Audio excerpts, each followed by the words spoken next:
प्रणाम पिताश्री। आयुष्मती भव पुत्री आसीबार अभिप्राय कौन जानी पारे कि? मोर 65 मुद्रा दरकार पिताश्री। कौन कहलो आज 500 मुद्रा तुमर दरकार अछि?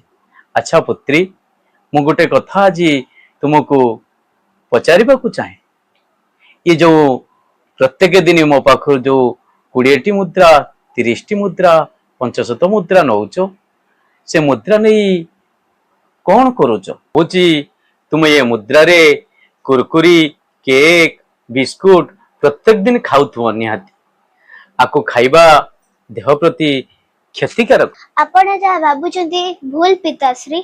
मु आपणक मुद्रा रे कुरकुरी लेज बिस्किट एउडा किछि ग्रहण करे दउथुवा मुद्रा मु अनाथ आश्रम रे पिला मानकु खाद्य पानीय जुगाइछि। मु कोन भूल कली पिताश्री? कहलो पुत्री मु तो केबे आशा करि नथिली तुमे एते भलो काम करूचो बोली। मु प्रभुंक पाखरे एतिके प्रार्थना करूची तुमे एमिति पिला माननकु सहाय्य कर भगवान तुमको खुशी रे रखंतु पुत्री। था आज्ञा पिताश्री। हेलो पापा, I love you so much.